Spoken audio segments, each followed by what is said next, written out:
Okay, let's go ahead and start our notes on 10.6. Our notes on 10.6 are our reasoning in algebra and geometry. How do I complete a two-column proof is what our essential question is. By far, these two-column proofs are what your parents remember as the hardest part of geometry. They literally are something that is more difficult for the general population. So I'm hoping that I can explain to you how easy this is. You just have to know a few things first. So let's start talking about this word, proofs. Proofs.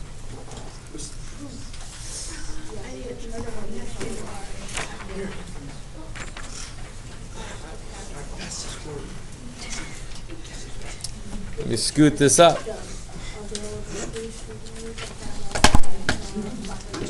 Merry Christmas. Thank you.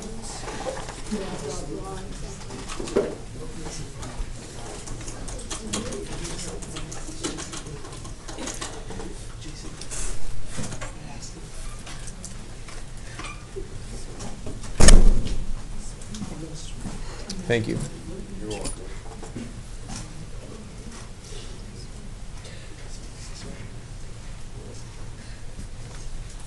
Proofs are usually made up of two columns. The left side is the math.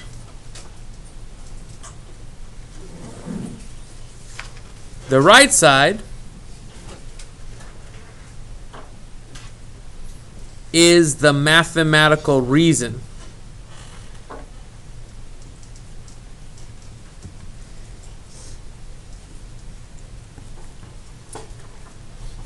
Let me make sure this looks like an F. Proofs. Proofs are usually made up of two columns.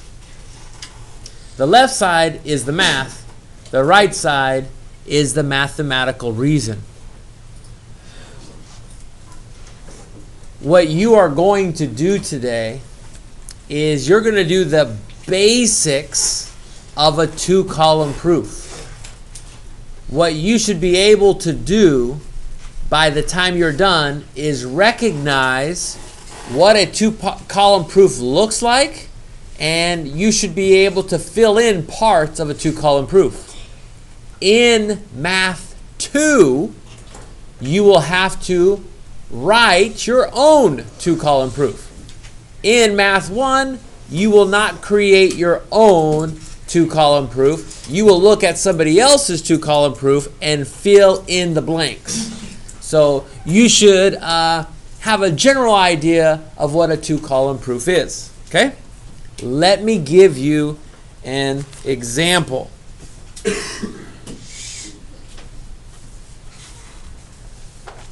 Number 2. 2x minus 12 in parentheses equals 40. Let me scoot this up a little bit. And then it says 2x minus 24 equals 40. Then it says 2x equals 64. Then it says x equals 32. Then it says this. It says given A blank, B blank, C blank.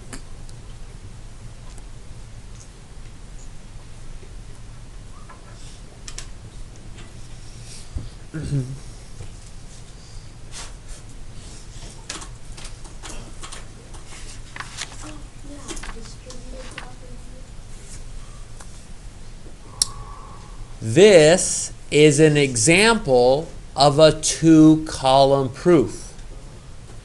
This is column 1. This is column 2. In a two-column proof, the left side is the math. This is the math. There was somebody else's problem and somebody else's work. The right side is the mathematical reason. you can do what you did on the left side. Okay? Before we even fill this thing out, the first thing I want to point out to you is the first reason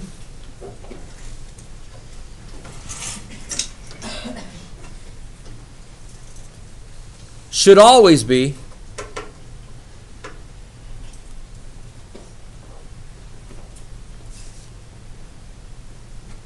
given. The first reason should always be given. What this means is, when you look at a problem, when I just look at this, how do I know that 2 times the parentheses of x minus 12 equals 40? I know that because it was given to me. That's what I'm starting with. That's what I was given. I was given that this is the problem. The problem is 2 times something, x minus 12, is equal to 40. That is given. Given means that's what you're starting with. That's what you're given to begin with. Okay? The first reason should always be given. I need you to know that. Okay? That's why that reason is that. Now, what happens with a 2-column proof is you have to start filling in reasons why the other person, whoever wrote this, you have to fill in reasons why they did what they did. Now, what you need to do is you kind of need to look at this and look at from here, from this step to this step. They did something. They now have, instead of parentheses, they have 2x. And instead of minus 12, they now have negative 24. Do you know what that person did? Let's start with Logan. They distributed. That is absolutely correct. There is a property called something that is a mathematical reason why you can do that. And it's called the distributive property. Distributive property. And I'm going to write of equality. You do not have to put it in there if you do not want to. Of equality. Let me scoot that over just a little bit so you can see because it's being cut off. There we go. What did they do? They distributed the 2 to the x and to the negative 12. You guys can put that right in the blank. I'm putting it off to the side because I'm going to share this with my next class, and I'm going to cover that part up so they can see that there's blank spots. Okay, from this step, from the step A to step B, they did something else. The 2x minus 24 equals 40. This minus 24 went away. The minus 24 went away, and now it becomes 64. What did they do? Ray? Subtraction property of inequality. That's not correct. It may seem like that, but that's not what they did. Did they add it? What did they do to get rid of the negative 24? They added 24. If you add 24 to the left side and you add 24 to the right side, you're not doing the subtraction, you're doing the addition property of equality. So I'm going to write that down. Addition property of equality. Whatever it is that you're doing to both sides, if you've added the 24 to both sides, you're doing the addition property of equality. Just because there's a subtraction doesn't mean you're going to write subtraction property. Just keep that in mind. Now we go to the third and final step. We have 2x equals 64. Something happened between to go from 2x equals 64 to x equals 32. They did something. I've already called on both of you two. I need somebody different besides you two. Alex, what do they do? To get x by itself, they divided it by 2, both sides. Perfect. They divided by 2. Guess what property that is called? Use your common sense. What Division property property. is called? Exactly. Division property of equality. That is those three reasons fill in the two-column proof.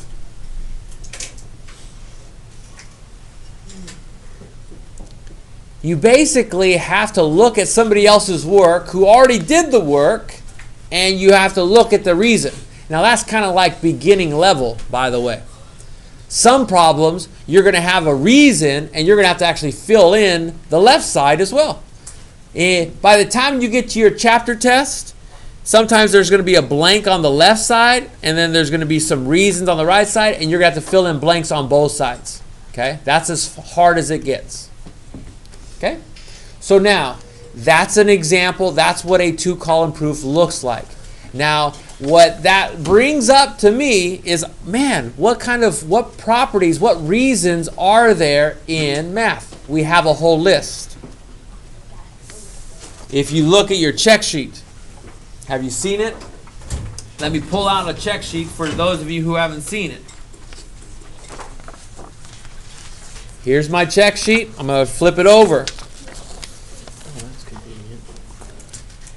All of, let me zoom out a little bit.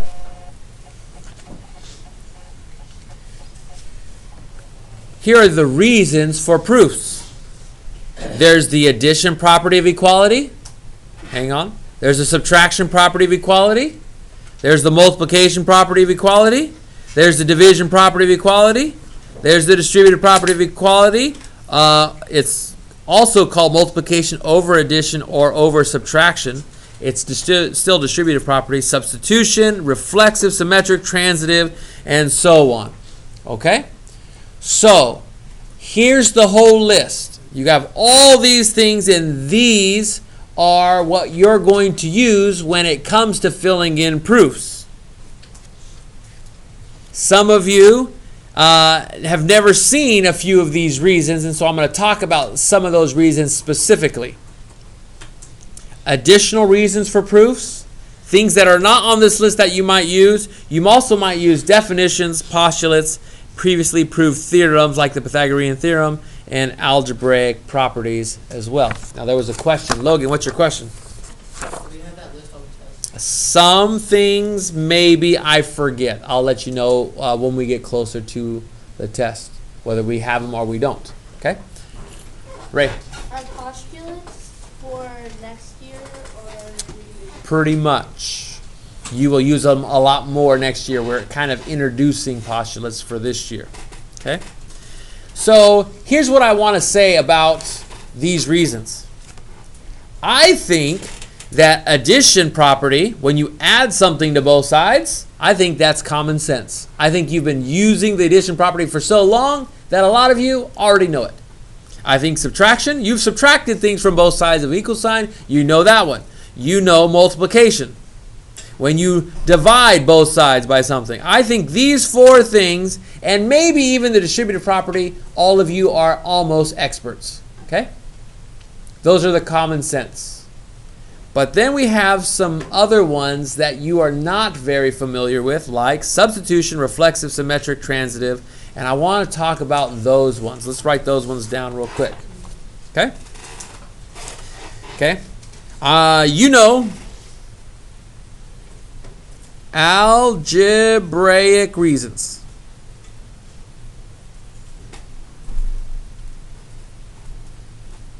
Wow, that's way zoomed out.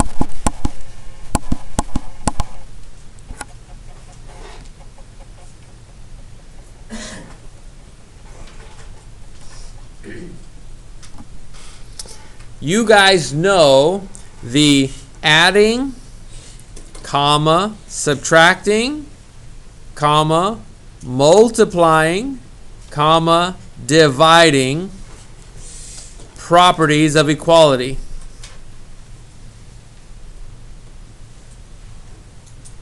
I believe those are common sense. I think you've seen the distributive property of equality.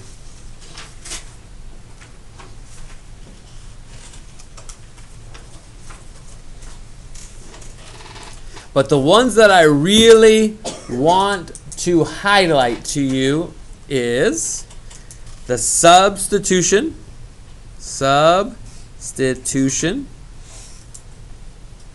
property of equality.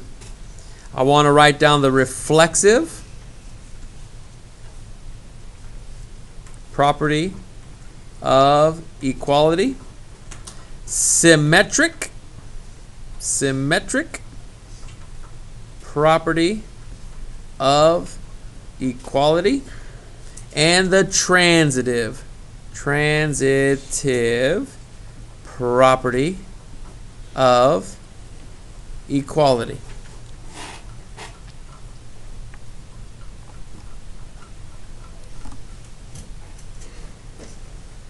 James? Can you wait till after notes? Thank you.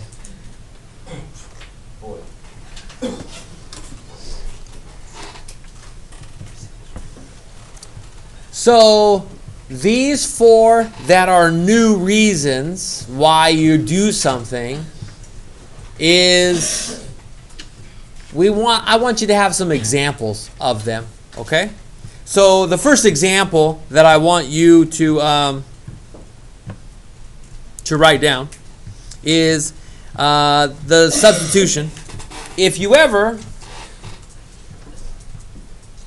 plug in a number for a letter, that's the substitution property. So here's what I have written down from last year. If you ever know that A equals 7 and 2A plus B somehow becomes 2 times 7 plus B,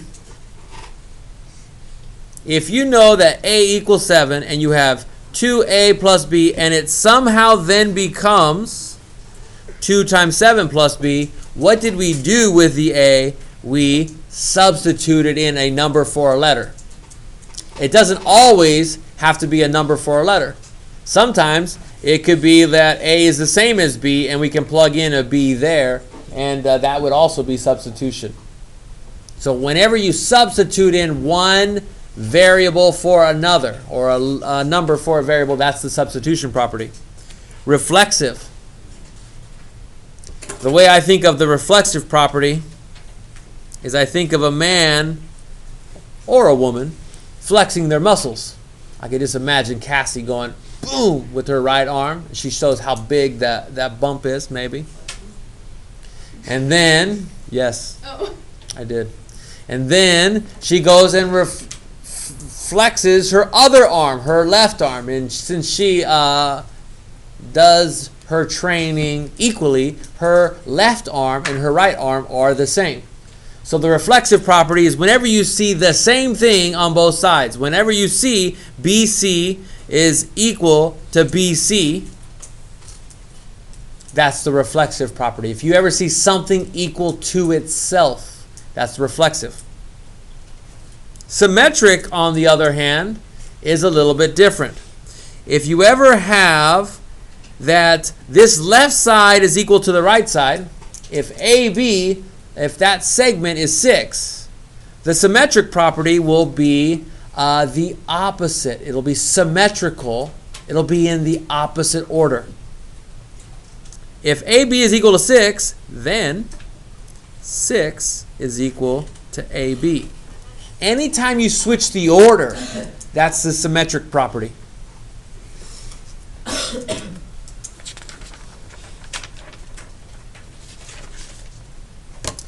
Transitive, on the other hand, if you know two values are the same, if A equals B and B equals C,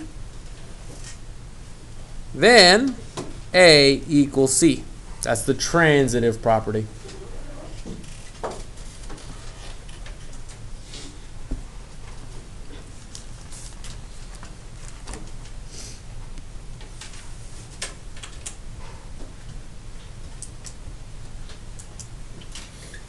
These are the additional reasons you might need for a proof. The other things that I wrote down here I have a few others. I call these the other reasons. What I wrote down last year, segment addition postulate.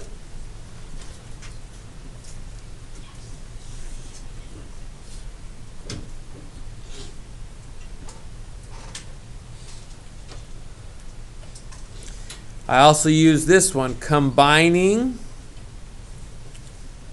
like terms. Two other reasons for you to use.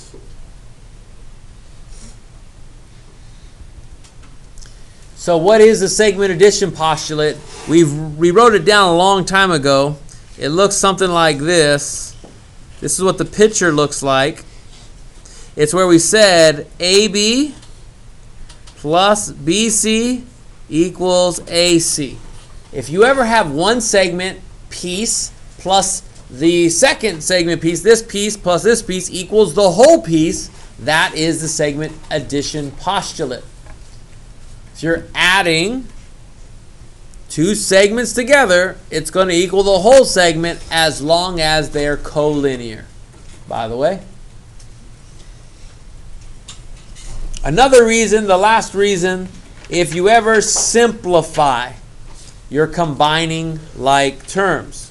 For example, if you have 5a plus 6 minus 7 equals 11. Let's say you had that, and your very next step was that they put the 6 and the negative 7 together, and they have 5a minus 1 equals 11. What's the reason you can put the 6 and the negative 7 together? We call that combining like terms. Combining like terms. Some people call it simplifying. If you want to write simplifying for combining like terms, I would accept it.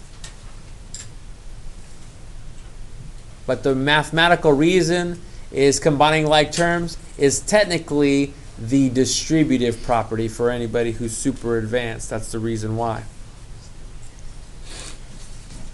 So that takes us to these two column proofs.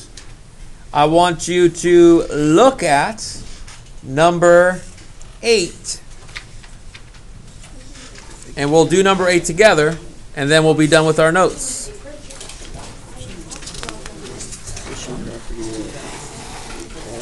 Almost done.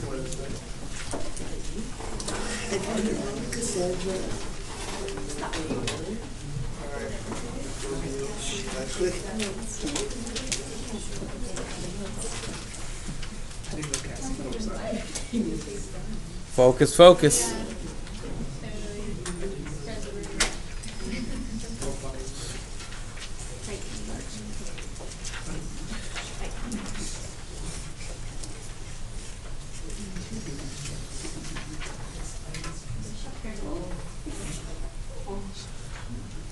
So for number 8, you have a 2-column proof, and it has a lot of stuff written on it. Segment AB is the bisector of angle CAD. Number 2 says angle CAB is congruent to angle BAD. Number 3 says the measure of angle CAB is congruent to the measure of angle BAD. Number 4 says 7x plus 2 is equal to 5 parentheses x plus 4 plus 4. Number 5 says 7x plus 2. This is why we're doing it. By the way, if you don't feel like writing this down and you just want to pull out your packet, you're welcome to do so. But I need to write it down so I have it in my notes. Number 6 says blank. Number 7 says blank. Your reason on number 1 is given. Number 2, blank with a question mark. Number 3, congruent angles have equal measures.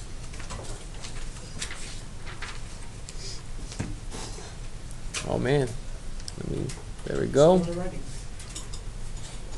Number 4, blank. Number 5, blank.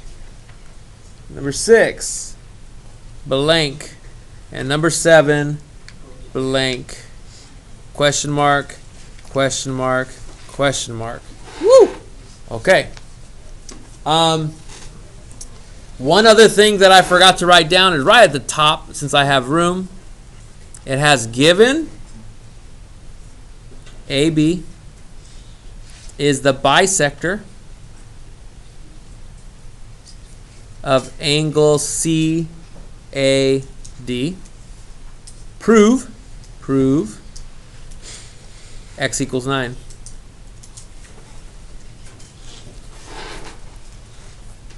Question, Ray? No, I have the answer. No, I don't want the answer.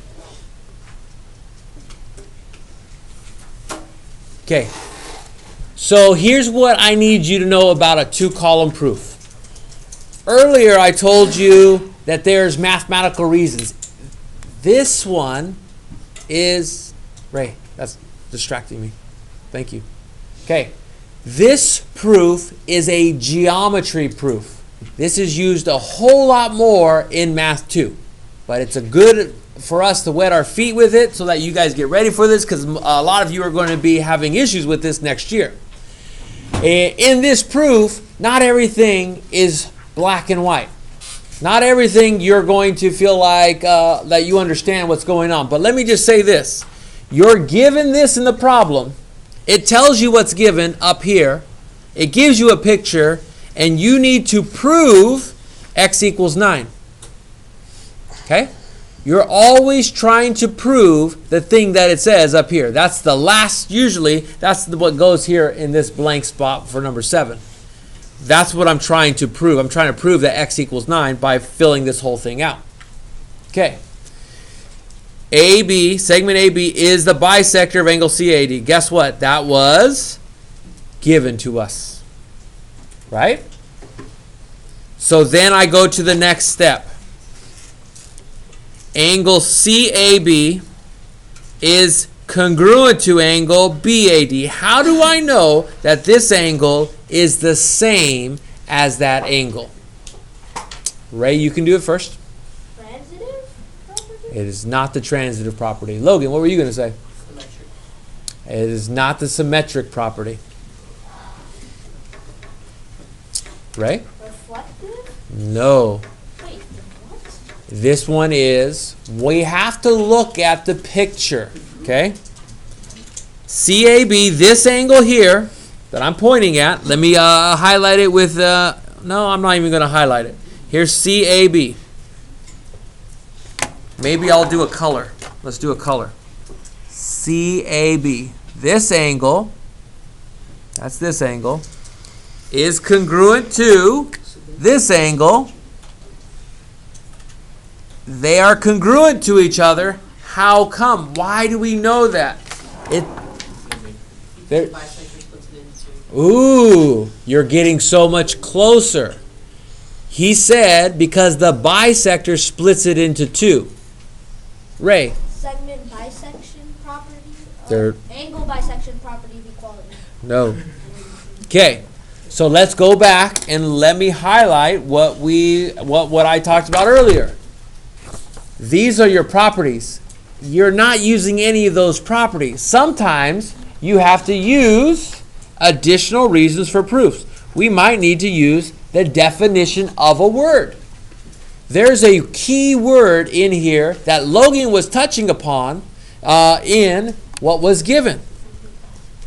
AB is the bisector of CAD. Do you know what that word bisector means? Splits the angle into 2 equal different angles.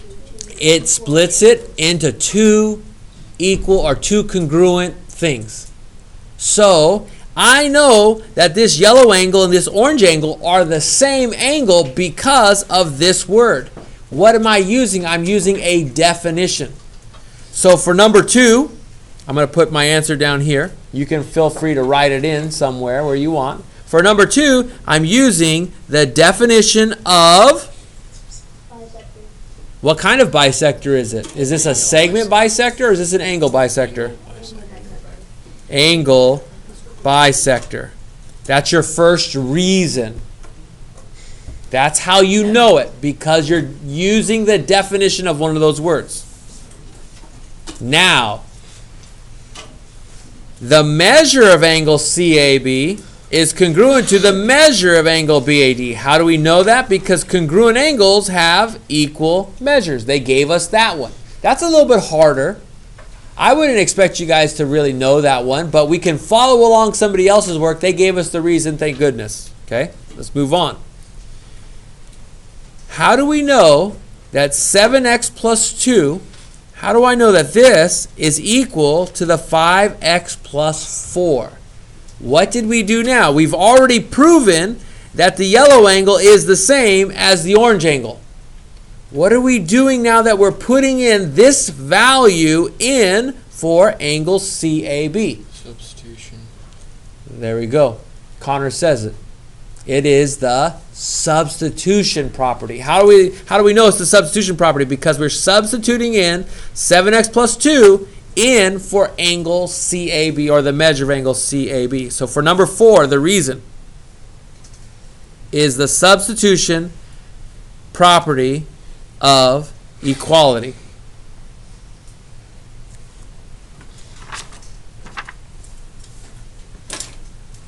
Now, let's look at what we have for number 5. Number 5 has a 7x plus 2, and then they have this 5x plus 20. They did something from the 4 to the 5. What did they do? Good. So what property are we using? Good. Number 5, distributive property of equality. Wonderful. I'm going to scoot it up a little bit. If you wonder, oh wait, they didn't fill anything out here, remember what they're trying to prove. They're trying to prove that x is equal to 9. That's what we're trying to prove. So if you're trying to figure out what are they going to do next, my guess is they're going to try to solve for x, and it should be 9. What do you think they're going to do next? Wait, tell me the math that they're going to do next. What would you do to get x by itself? Go ahead, Ray. So I would do subtraction property of equality. You're giving me a reason. I want the math. I'd minus 5x from both sides. So there we go. Minus 5x from both sides. Would you subtract 5x from both sides to get x on the same side of the equal sign? Okay, so that means on step 6, if we subtract 5x and subtract 5x, what is going to be over on this left side? 2x plus 2. And if I subtract 5x from the right side, what's going to be left? Okay, so that's what step 6 should look like. Would you agree? Couldn't you minus the 2 in the same step? But then we'd have to have a different reason, right? That's still the subtraction property. Oh, look at, well, here's what Connor says. Connor says, could we also subtract the 2 over from the 20? Yeah. If you do, what does that become? And what property was that? Is that the same property as we used for the 5x? Don't you have to have 2 though? Yeah, what do you have to have 2 reasons? Wait. Is it the same reason for both steps? Yeah. Now that's going to help us. You know why? Because now we have, this is step 6. What's the last step we're going to do? Division. Will that give us our final answer, the thing we're trying to prove? See, because I only had 2 blanks and I had 3 things to do. I had to subtract the 9 and I had to subtract the 5x, or I had to subtract the 2 and the 5x. That gave me the right amount of blanks left. Number 7. After we divide by 2, it becomes what? Is that what you're trying to prove? Yes. You're always, your last mathematical reason, or your mathematical reason should be the thing you're trying to prove. And what was our reason for that? What did we do to go from 2x equals 18 to division property of equality? Let's end your notes right there.